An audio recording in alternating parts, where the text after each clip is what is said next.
नमस्कार दोस्तों।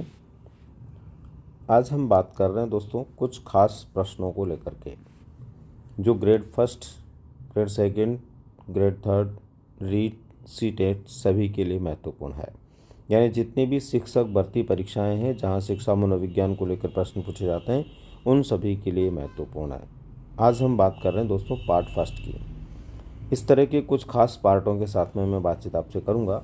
तो यहाँ पर आज हम पार्ट फर्स्ट के अंदर 1 से लेकर 25 तक के प्रश्न देख रहे हैं। तो क्या क्या प्रश्न इसमें हैं दोस्तों, पहले प्रश्न से हम शुरुआत करते हैं। पहला प्रश्न हमारा है दोस्तों, निम्न में से कौन सा कथन शिक्षा मनोविज्ञान के अर्थ को सबसे अधिक सही ढंग से प्रकट करता है। इनमें से कौन सा ऐसा कथन है जो शिक्षा मनोविज्ञान के अर्थ को सही ढंग से बताता है। ये व्यक्ति के मन के अध्ययन का विज्ञान है, ये व्यक्ति की अनुभवों का विज्ञान है, इसका संबंध व्यक्ति की सामाजिक प्रक्रियाओं से होता है। तो दोस्तों ये ए, बी और सी ये तीनों विकल्प जो हैं ये मनोविज्ञान के अर्थ को तो बताते हैं, लेकिन ये प्रश्न कह रहा है शिक्षा मनोविज्ञान का अर्थ। अब शिक्षा मनोविज्ञान का अर्थ का मतलब तो है कि शिक्षा से उसका संबंध होना चाहिए। तो यहाँ पर डी विकल्प ऐसा विकल्प है दोस्तों जिसमें ये दिया हुआ है कि ये शिक्षा को मनोवैज्ञानिक आधार प्रदान करता है। मतलब शिक्षा को मनोवैज्ञानिक आधार प्रदान करने के कारण इसका अभिप्राय जो है वो सबसे सही कौन सा होगा, डी होगा। क्योंकि डी विकल्प में ये बात स्पष्ट की गई है कि शिक्षा के क्षेत्र में काम आने वाले मनोविज्ञान को हम क्या कहते हैं, शिक्षा मनोविज्ञान कहते हैं। नेक्स्ट क्वेश्चन है दोस्तों हमारा, निम्न में से किस में शिक्षा मनोविज्ञान उपयोगी नहीं है। देखो यहाँ पर प्रश्न कह रहा है जो 4 विकल्प दिए उनमें से कोई 3 तो ऐसे क्षेत्र हैं जहाँ पर शिक्षा मनोविज्ञान उपयोगी है और कोई एक क्षेत्र ऐसा जहाँ शिक्षा मनोविज्ञान उपयोगी नहीं है। तो देखिए ढूंढते हैं कौन सा है।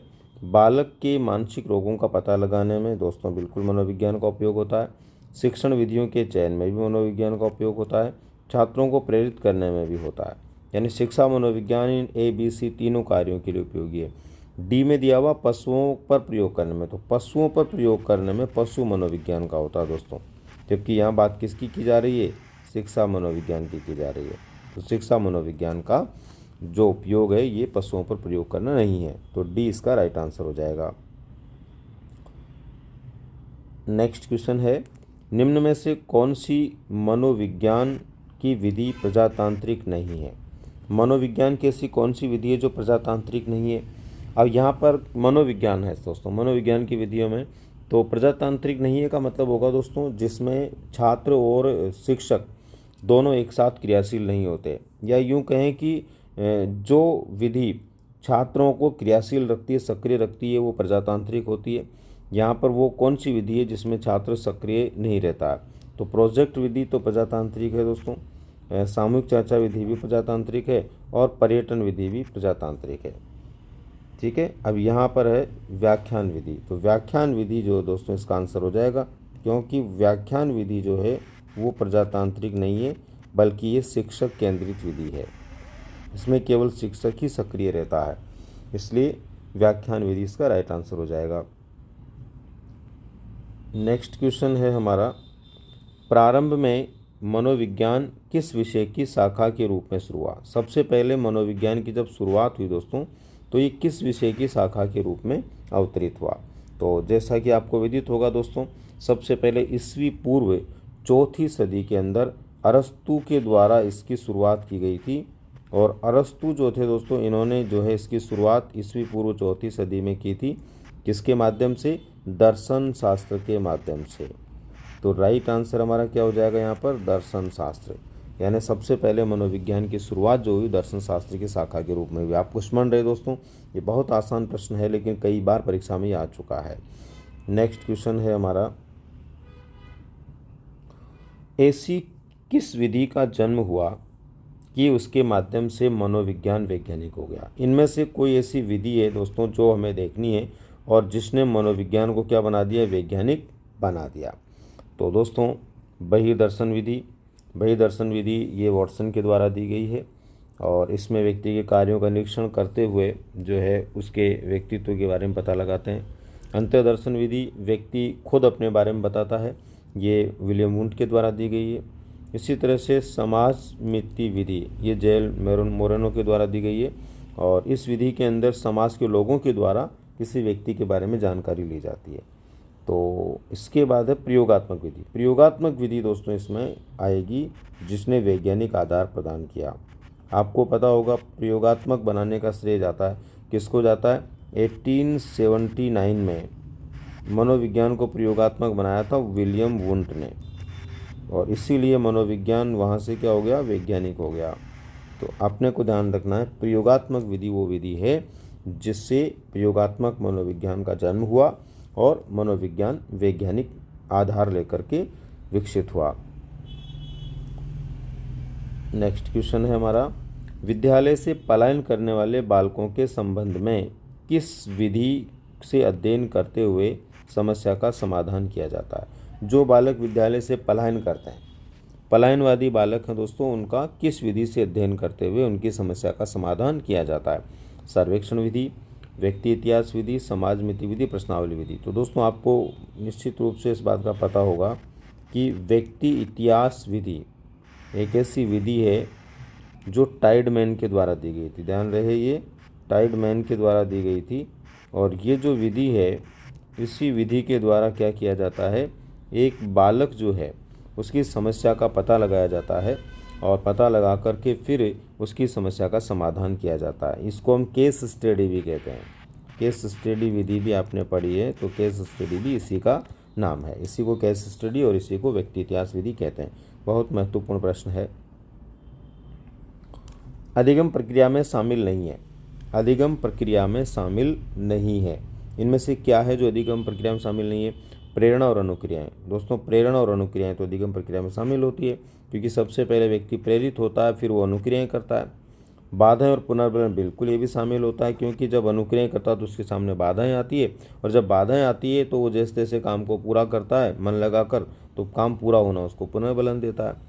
जैसे जैसे पुनर्बलन की प्राप्ति होती है वो अनुभवों का संगठन प्राप्त करता है और फिर दोस्तों लक्ष्य तक पहुंचता है। इसका मतलब जो अधिगम प्रक्रिया उसमें 6 खास पद होते हैं: प्रेरणा, अनुक्रियाएं, बाधाएं, पुनर्बलन, अनुभव, संगठन और लक्ष्य। तो ये तो पाए जाते हैं, लेकिन जीवन प्रत्याशा और पुनरुत्थान ये नहीं होते। ये अधिगम प्रक्रिया का हिस्सा नहीं है। तो दोस्तों डी हमारा यहाँ पर राइट आंसर हो जाएगा, क्योंकि ये पूछ रहा है जो अधिगम प्रक्रिया में सम्मिलित नहीं है। तो सम्मिलित नहीं है, शामिल नहीं है, वो कौन है? जीवन प्रत्याशा और पुनरुत्थान। नेक्स्ट क्वेश्चन है हमारा, डेविड आशुबेल के अनुसार किस प्रकार के सीखने में समस्या समाधान निहित होता है? डेविड आशुबेल के अनुसार किस प्रकार के सीखने में समस्या समाधान निहित होता है? रटकर सीखना, अन्वेषण सीखना, अर्थपूर्ण सीखना और अभिग्रहण सीखना। तो देखो समस्या समाधान कौन से में होता है? तो दोस्तों समस्या समाधान की विधि अगर इनमें से सीखने की है तो वो कौन सी होगी? अन्वेषण। जब भी किसी व्यक्ति के सामने किसी प्रकार की समस्या आती है तो वो उस समस्या के समय समाधान के लिए अन्वेषण करता है, खोज करता है, और फिर जो है उस समाधान की प्राप्ति करता है। तो डेविड आशुबेल के अनुसार सीखने के जो प्रकार हैं उनमें से अन्वेषण सीखना वो प्रकार है दोस्तों जिसके माध्यम से समस्या समाधान प्राप्त होता है, या समस्या समाधान पर आधारित ये विधि है। नेक्स्ट क्वेश्चन है, अधिगम एक प्रक्रिया है। अधिगम एक प्रक्रिया निरुद्देश्य बिल्कुल नहीं हो सकती, क्योंकि अधिगम एक उद्देश्यपूर्ण प्रक्रिया। निष्क्रिय बिल्कुल नहीं हो सकती, बिना क्रिया के अधिगम नहीं हो सकता। सक्रिय प्रक्रिया जन्मजात नहीं होता, अधिगम हमेशा अर्जित होता है। अधिगम वातावरण जनित है दोस्तों, और सक्रिय प्रक्रिया जो व्यक्ति जितना सक्रिय रहेगा उतना ही सीखेगा। इसका अर्थ ये हुआ, यहाँ राइट आंसर हो जाएगा सक्रिय। नेक्स्ट क्वेश्चन है, एक सफल शिक्षक को सदैव ज्ञान होना चाहिए। एक सफल शिक्षक है उसको सदैव ज्ञान होना चाहिए। अध्यापन विषय का, बाल मनोविज्ञान का, शिक्षा संहिता का, शिक्षण विषय और बाल मनोविज्ञान का। तो देखिए एक सफल शिक्षक यदि है दोस्तों तो उसको एक तो विषय का बहुत अच्छा ज्ञान होना चाहिए, और विषय के ज्ञान के साथ में उसको बाल मनोविज्ञान का ज्ञान होना चाहिए। क्योंकि रूसो ने कहा था एक शिक्षक जो होता है उसको क्या करना चाहिए? बालक को आद्योपांत पढ़ना चाहिए, क्योंकि बालक जो होता है एक पुस्तक के समान होता है।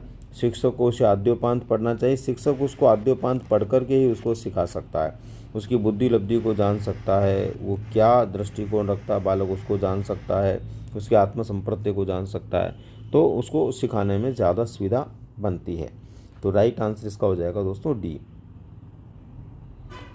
नेक्स्ट क्वेश्चन है, एक विद्यार्थी अपने अध्यापक से समय की पाबंदी सीखता है। एक सीखता होगा यहाँ पर ना, सीखता है, यह है उदाहरण है। यानी एक विद्यार्थी है जो अपने अध्यापक से क्या सीखता है, समय की पाबंदी सीखता है। ये किसका उदाहरण है, वाचिक अधिगम का, प्रेक्षण अधिगम का, कौशल अधिगम का या अनुकूलित अधिगम का। दरअसल ये एग्जाम्पल जो है वो किसका है, तो दोस्तों देखिए यहाँ पर होगा देख करके सीखना। बालक जो है अपने अध्यापक को देखता है, अध्यापक समय पर आता है, इस बात को देखता है और देख करके सीखता है। और देख करके सीखना बांडुरा की अधिगम प्रक्रिया में आता है, जिसको हम क्या बोलते हैं, प्रेक्षण अधिगम बोलते हैं। तो देख कर, किसी के व्यवहार को देखकर आप अपने व्यवहार को बदल लोगे तो इसका मतलब वो आपका कौन सा अधिगम है, प्रेक्षण अधिगम है। नेक्स्ट क्वेश्चन है, आधुनिक मनोवैज्ञानिक एवं बाल मनोविज्ञान के दृष्टिकोण के अनुसार जब किसी कक्षा में एक बालक फेल हो जाता है तो इसका अर्थ है। आधुनिक मनोविज्ञान का दृष्टिकोण क्या कहता है, देखिए बाल मनोविज्ञान का, कि जब एक बालक कक्षा में फेल हो गया तो इसका मतलब क्या है, बच्चा पढ़ाई में योग्य नहीं है।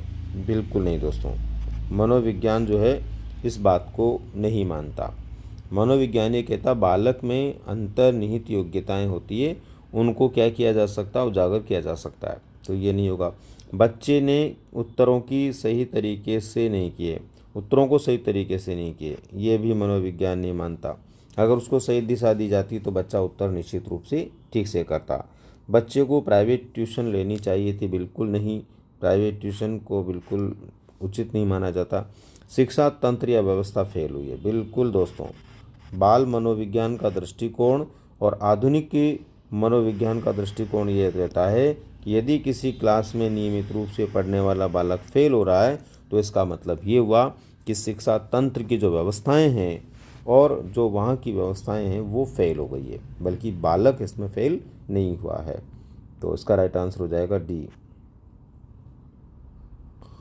13वें नंबर का प्रश्न है दोस्तों, निरीक्षण विधि में किया जाता है। निरीक्षण विधि जो होती है उसमें क्या किया जाता है, स्वयं का अध्ययन किया जाता है, दूसरों के व्यवहार का अध्ययन किया जाता है, खुद के साथ दूसरों का अध्ययन किया जाता है, व्यवहार का संश्लेषण किया जाता है।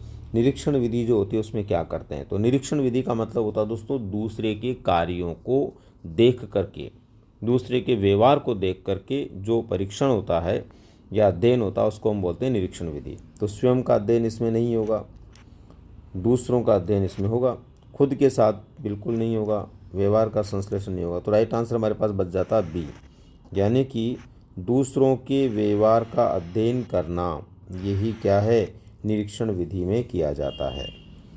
इसके बाद में नेक्स्ट क्वेश्चन है,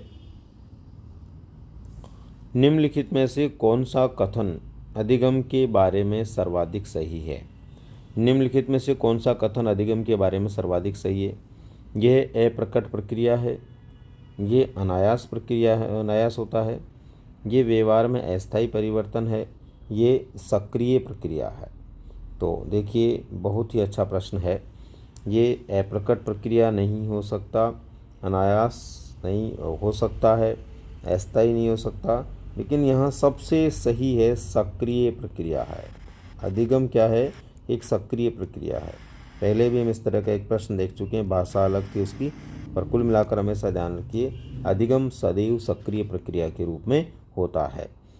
ठीक है, इसके बाद में नेक्स्ट क्वेश्चन, निम्नलिखित में से कौन सा घटक क्लासिकल अनुबंधन सिद्धांत से संबंधित नहीं है। क्लासिकल अनुबंधन सिद्धांत का मतलब हो गया ये अपनी जो शास्त्रीय अनुबंध है, या यूँ कहें कि पावलोव का सिद्धांत है, ये पावलोव का जो सिद्धांत है उससे संबंधित हो गया मामला। अब पावलोव के सिद्धांत से संबंधित कौन सा इसमें नहीं है, ढालना, उसके बाद में उत्तेजन, विलोपन और पुनः प्रकटीकरण। तो देखो ये जो पावलोव का सिद्धांत है उसमें उत्तेजन होता है, भोजन के रूप में कोई भी चीज़ है वो प्राणी को उत्तेजित कर रही है, उससे प्राणी उत्तेजित होकर किसी व्यवहार को कर रहा है, उत्तेजन इसमें होता है। विलोपन भी होता है, जब अनुकूलित अनुक्रिया का विलोप हो जाता है और दोबारा अनुकूलित अनुक्रिया प्रकट हो जाती है तो उसको पुनः प्रकटीकरण कहते हैं। तो ये शब्द तो पावलोव के सिद्धांत से संबंधित हैं, लेकिन ढालना जो है ये इसमें उपयोग में नहीं लिया गया है। पावलोव के सिद्धांत में ढालना शब्द का उपयोग नहीं हुआ है, तो यह राइट आंसर हो जाएगा ए। नेक्स्ट क्वेश्चन है, अधिगम बाधित या असमर्थ बच्चे अधिकतम होते हैं। अधिगम बाधित या असमर्थ बच्चे जो होते हैं वो अधिकतम होते हैं। कैसे होते हैं? जिनमें अधिगम बाधित होता है या असमर्थ होते हैं, या यूँ कहें जिनमें अधिगम निर्योग्यता पाई जाती है। जिनमें अधिगम निर्योग्यता पाई जाती है उन्हीं को हम बाधित या असमर्थ बच्चे कहते हैं। तो ये इनमें से कैसे बच्चे होते हैं? निम्न उपलब्धि वाले होते हैं, संगठित होते हैं, आक्रामक होते हैं या कुसमायोजित होते हैं। तो दोस्तों ये क्या होंगे? निम्न उपलब्धि वाले। संगठित नहीं होंगे, आक्रामक उनको नहीं कह सकते, कुसमायोजित नहीं कह सकते, लेकिन उनकी उपलब्धि क्या रहती है? निम्न रहती है, यानी कम सीखने वाले, कमज़ोर बालक जिसको हम कह सकते हैं, तो निम्न उपलब्धि वाले बालक होंगे। नेक्स्ट क्वेश्चन है, learning is the process of development. Learning is the process of development, यानी सीखना विकास की प्रक्रिया है। सीखना विकास की प्रक्रिया, ये कथन किसका है? Watson, Skinner, CLL Woodworth. तो दोस्तों ये है वुडवर्थ का। वुडवर्थ नामक विद्वान ने कहा था कि सीखना विकास की प्रक्रिया है। Learning is the process of development. तो डी इसका राइट आंसर हो जाएगा। अगला क्वेश्चन है, अधिगम निर्योग्यता शब्द का सबसे पहले प्रयोग किसके द्वारा किया गया? अधिगम निर्योग्यता जो शब्द दोस्तों, इसका प्रयोग सबसे पहले किसने किया? अधिगम निर्योग्यता क्या होती है? अधिगम निर्योग्यता का मतलब होता है बालक में सीखने से संबंधित जो बाधाएं आती है, जैसे डिसलेक्सिया है, डिसकैल्कुलिया है, इस तरह के जो अधिगम निर्योग्यताएं होती है, ये बाधक होते हैं सीखने में। तो ये सबसे पहले इस शब्द का प्रयोग किसने किया था? प्रश्न ये है यहाँ पर। तो दोस्तों ये प्रयोग किया था सैमुअल किर्क ने। ध्यान रहे, सैमुअल किर्क जो थे, इन्होंने सबसे पहले अधिगम निर्योग्यता शब्द का उपयोग किया था। तो राइट आंसर हमारा यहाँ पर क्या हो जाएगा? सैमुअल किर्क हो जाएगा। यहाँ पर जो है जॉन अब्राहम, लियो कैनर और सीजर लोम्ब्रोसो।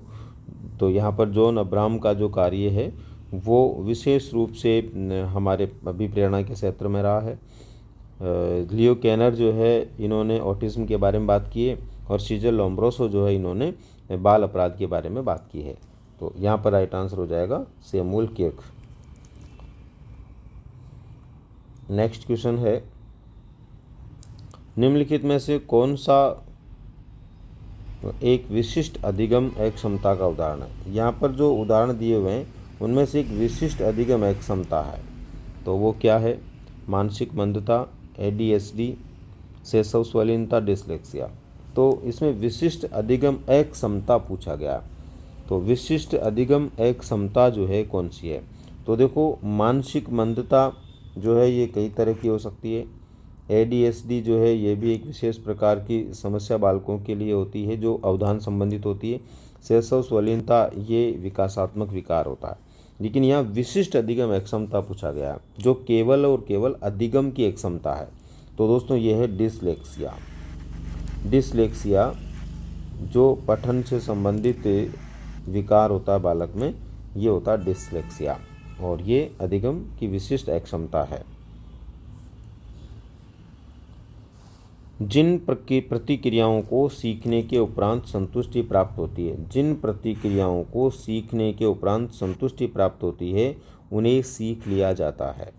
यानी ऐसी प्रतिक्रियाएं जिनको सीखने के बाद में व्यक्ति को संतुष्टि प्राप्त होती है और व्यक्ति उनको सीख लेता है। तो सीखने के बाद संतुष्टि प्राप्ति होती है, तो कौन सा नियम है? ये रुचि का है, अभ्यास का, प्रभाव का है, या फिर प्रेक्षण का है? तो दोस्तों हम जब थॉर्नडाइक के नियम पढ़ते हैं तो उसमें पढ़ते हैं प्रभाव का नियम, जिसमें हम पढ़ते हैं कि यदि सकारात्मक परिणाम आता तो व्यक्ति को संतोष मिलता है और नकारात्मक आता तो असंतोष, और जिसमें संतोष मिलता है उसको प्राणी बार बार करके सीख लेता है।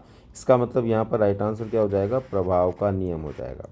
यानी जिन कार्यों को करने से प्राणी को संतुष्टि मिलती है उनको प्राणी सीख जाता है, ये प्रभाव के नियम को दर्शाता है। नेक्स्ट है, पावलोव के अनुबंधन प्रयोग में, पावलोव के अनुबंधन प्रयोग में केवल ध्वनि को उपस्थित करने पर होने वाली अनुक्रिया को कहते हैं। पावलोव के अनुबंधन प्रयोग में केवल ध्वनि को उपस्थित करने पर होने वाली जो अनुक्रिया, उसको हम क्या कहते हैं? केवल ध्वनि को उपस्थित किया जाए तो वो क्या होती है, अनानुबंधित अनुक्रिया। तो अनानुबंधित तो नहीं होती, अनानुबंधित तो वो होती है जो वास्तविक या स्वाभाविक उद्दीपक के साथ होती है। तो अनुबंधित अनुक्रिया होती है ये होती है दोस्तों अनुबंधित अनुक्रिया, यानी ध्वनि जो है उसके साथ में प्राणी अनुबंधित हो गया, मतलब जैसे पावलोव का कुत्ता है तो अनुबंधित हो गया, इस वजह से वो इस प्रकार की क्रिया करता है। तो अनुबंधित अनुक्रिया। नेक्स्ट क्वेश्चन है, निम्नलिखित में से कौन सा विचार कुर्ट लेविन के अधिगम संबंधित सिद्धांत से जुड़ा हुआ है। निम्नलिखित में से कौन सा विचार कुर्ट लेविन के अधिगम संबंधित सिद्धांत से जुड़ा हुआ है। जीवन विस्तार, वेक्टर, तलरूप, उक्त सभी। तो बिल्कुल दोस्तों कुर्ट लेविन के सिद्धांत में जीवन विस्तार शब्द का भी उन्होंने प्रयोग किया है, या निरंतर आगे बढ़ते रहना। वेक्टर शब्द का भी प्रयोग किया, तलरूप का भी प्रयोग किया। इसका मतलब राइट आंसर हो जाएगा डी, यानी उक्त सभी। ये सभी जो है इनके सिद्धांत में काम में लिए गए शब्द हैं। यह तथ्य कि शेर उड़ नहीं सकता, यह तथ्य कि शेर उड़ नहीं सकता, उल्लू दिन में देख नहीं सकता, यानी शेर तो उड़ नहीं सकता, बिल्कुल ठीक बात है, और उल्लू दिन में देख नहीं सकता क्योंकि उल्लू केवल अंधेरे में ही देख सकता है। तो ये एक सार्थक विचार है कि किस रूप में है, आवश्यक पुनर्बलन की कमी के कारण ऐसा हो रहा है, प्राणी की अनुभव की कमी से ऐसा हो रहा है, अधिगम पर जैविक सीमाओं का प्रभाव इसलिए हो रहा है, और सीखने की दिशा में उत्साह कमी। तो दोस्तों ये क्या है, जैसे शेर का उड़ नहीं पाना, ये उसकी जैविक सीमा है, क्योंकि शेर केवल दौड़ सकता है पर पंख नहीं है, उड़ नहीं सकता। उल्लू की भी जैविक सीमा है, वो अंधेरे में देख सकता है, उजाले में नहीं देख सकता। तो ऐसी स्थिति के अंदर दोस्तों सी हमारा राइट आंसर होगा, क्योंकि ये दोनों जो एग्जाम्पल यहाँ पर दिए हुए ना, ये जैविक सीमाओं से संबंधित है। इसके बाद में नेक्स्ट हमारा क्वेश्चन है 24 नंबर पर, शेपिंग की संकल्पना देने वाले विद्वान है। शेपिंग की संकल्पना देने वाले विद्वान कौन है। तो शेपिंग का मतलब होता है एक बालक में वांछनीय व्यवहार को पैदा करना, और ये जो संकल्पना दी है ये दी है स्किनर ने। क्रिया प्रसूत सिद्धांत जो दिया स्किनर ने, उसमें ये संकल्पना इन्होंने प्रस्तुत की है। तो राइट आंसर हो जाएगा स्किनर। और ये है दोस्तों हमारा आज का अंतिम प्रश्न। संज्ञानात्मक विकास के क्षेत्र में होने वाले अनुकूलन की प्रक्रिया में सम्मिलित होता है। संज्ञानात्मक विकास के क्षेत्र में होने वाली अनुकूलन की प्रक्रिया में सम्मिलित होता है संज्ञानात्मक कार्यविधि, आत्मसातीकरण एवं संविष्टीकरण, विलोपन, आनुभाविक संगठन। तो इसमें क्या होता है, तो दोस्तों संज्ञानात्मक विकास के क्षेत्र में होने वाले अनुकूलन की प्रक्रिया में आत्मसातीकरण और संविष्टीकरण होता है, जो हम विशेष रूप से जीन पियाजे के सिद्धांत के माध्यम से पढ़ते हैं, आत्मसातीकरण और संविष्टीकरण। तो राइट आंसर हो गया इसका डी। दोस्तों ये थे हमारे 25 महत्वपूर्ण प्रश्न। उम्मीद करता हूँ आप सभी को प्रश्न जो है समझ में आए होंगे, और ये भी समझ में आया होगा कि किस तरह के प्रश्न हमें परीक्षा में पूछे जाते हैं। इसी तरह के कुछ और प्रश्नों के माध्यम से मैं आप लोगों की परीक्षा तक प्रैक्टिस करवाने का प्रयास करूँगा। धन्यवाद।